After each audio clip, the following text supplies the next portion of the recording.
Well, hello everybody. This is Mark Rapufka.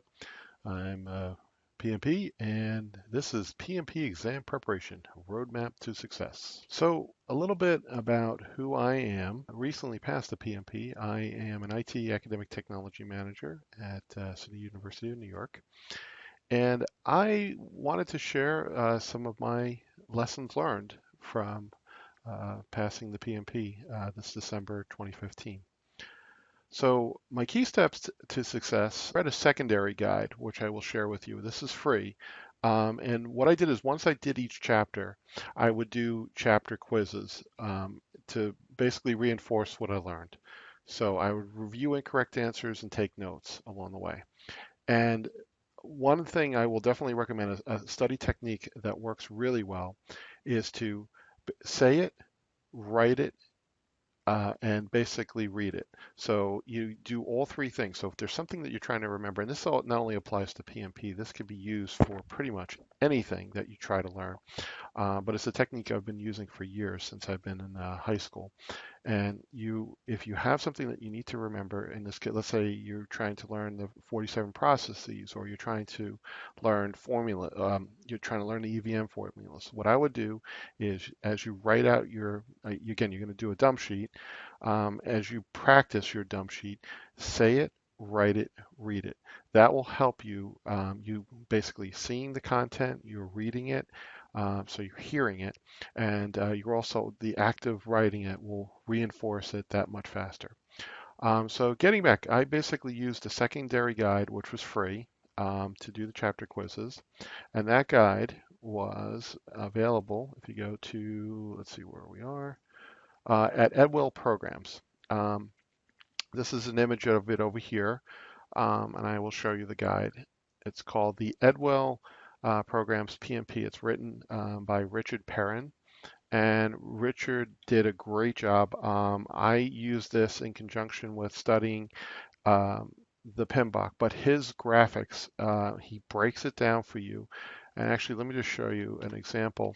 So he reproduces the key points for the exam, and he'll put like little notes and key areas to remember. And his chapter quizzes are excellent. They're not easy.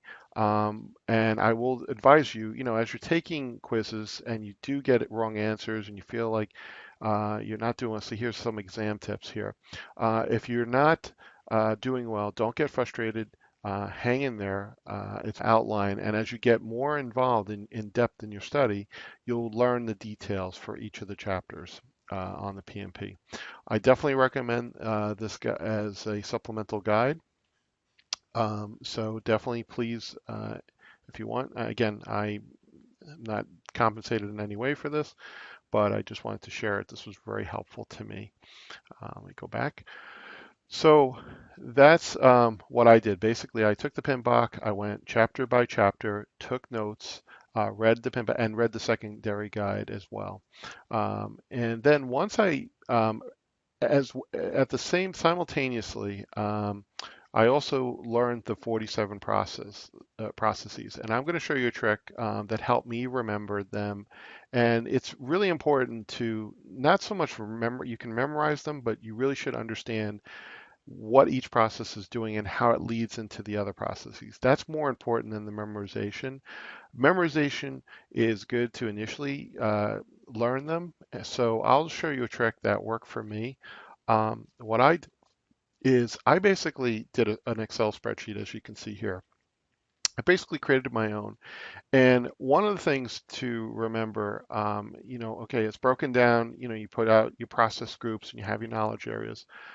Um, I was paying attention to the columns here, the initiating. So as you're learning these processes, look at the numbers, right? The numbers correspond to the chapter. So in 4, you're going to learn about integration management. In 5, you're going to do scope. In 6, you're going to do the schedule or time management. So keep that in mind. So as you're learning, I found it very easy to remember where these things were, because if you look at it as you read the PMBOK, you learn where these processes fall. I know there's a lot of other people that do mnemonics and things like that. I personally didn't find that very helpful. It may work for you. I recommend, though, writing it out as you see here.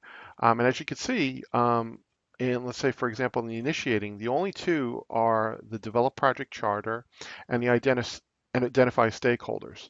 Okay, and once you do those, then you're going to start heading into the planning processes. And the planning processes, as you see, are the um, most processes in your process groups. Then you're going to head into executing. And if you look at executing, right, executing only has what, about half a dozen processes, right? And then you go into the monitoring and controlling. And look, closing, right? You only have two processes. You have the close project or phase, and you have close procurements. So what I would do is, as you're reading the chapters, again, the first three chapters of the PMBOK give you the foundation of the project management.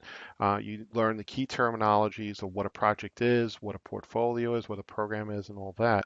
And then as you get into chapter 4, that's when it starts getting into the process groups and so forth. So what I did is I basically went and though you do all these, you'll see all the IDO for these.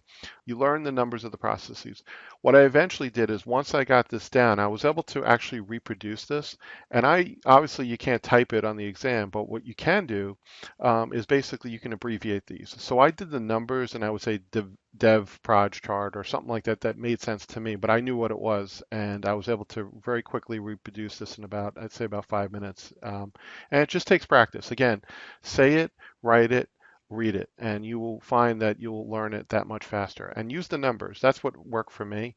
What I eventually did is once I got, as far as learning IDO, what I did is I took a step further.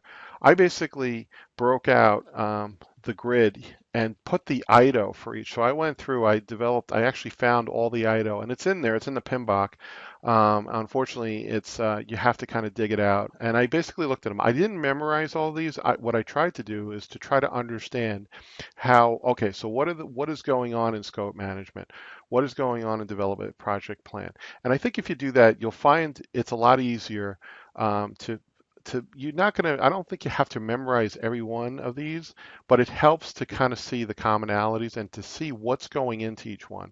As you read the PMBOK, all of that is broken down. So you're going to see a lot of you're going to see everything broken down by this IDO, inputs, tools and techniques, and outputs.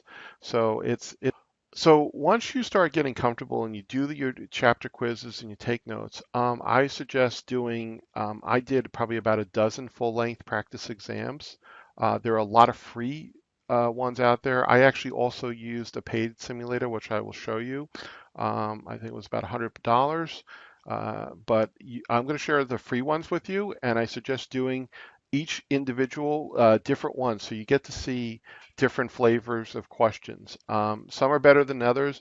I would recommend if you're going to get one that shows you, that explains to you how to, the answers when you get an incorrect answer, or it gives you, and even if you mark a question and you get the answer correct, it's always good to go back and review the exam and understand why you got the answer correct or why you got it incorrect. That's very important. And a lot of times, a good simulator will not only say what the correct answer is, but it'll also give you the reference for that question. So what I did is I did the full-length exams. I didn't take the break. With that, I'm going to share with you some free exam simulators. But before I do that, I want to share with you another site that I found really helpful. There was a fellow out there named Edward Chung. You could search on his site is edwarddesigner.com. And I will say this was one of the most helpful. He breaks out like his entire process and he talks about everything that he did. And I want to point out, let me get down here. He actually does study notes for each chapter. So he gives you like the whole breakout. He also gives you some free resources for free sample exam questions. And some of them I will show you here. Comes over. So I used Exam Central.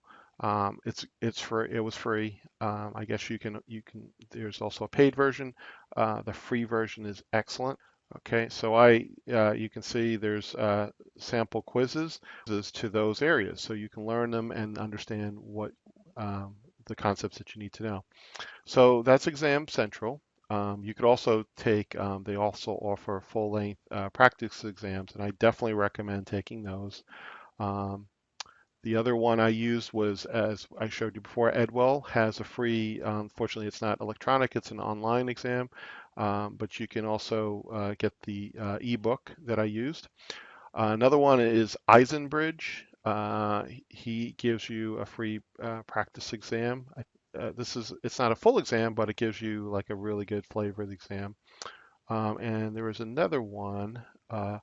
This is the one that I actually used. I actually did pay for the product, but you can do a 3-day free trial. And this gives you, if you do the paid version, I think it's about $100. You can get, I think Edward Designer has the link on his page, but you can go there to get it. So if you go in, and obviously he gives, there's also videos and things, but you can get all your results. You can take exams, you can take quizzes. This was really helpful in my preparation. I highly recommend this. The questions are very similar to the actual exam. Another site that was really good, let me see if I can find it, is pmpstudy.com. That also has a free exam that you can log in and access. So I would go through, take the exam, and then at the end of it, I would basically make notes on the exam. So I would screenshot the question. Pretty easy to do. You just do an alt print screen. I know some people talk about using Snagit. That's also an option if you want. But I just did quick screenshots and I just took some quick notes and find out why you got a question incorrect, or if you got stumbled by a question, you got it, you answered it correct, but you don't know really why. I'd go back and definitely maybe take notes on it and in my preparation. And again, the Excel, the PMP bootcamp is great. Again, I'm sure a lot of people, there's others out there. So yeah, so that's pretty much it. I also got apps on my iPad and iPhone that had more questions that were free. But again, you can do a search in the App Store. You can definitely find there's different ones. I will say the quality varies. Thank you everyone for watching and really appreciate your feedback. And again, I wanted to get this out there. I've just recently passed the PMP and really felt this was something that could really help people. I know there's so many resources out there and it definitely helped me in my journey. And there you can actually get overwhelmed. So my suggestion, make sure you prepare for the PMP exam. Don't take it lightly and use the concepts that I shared here, and I think you'll do pretty well. Thanks.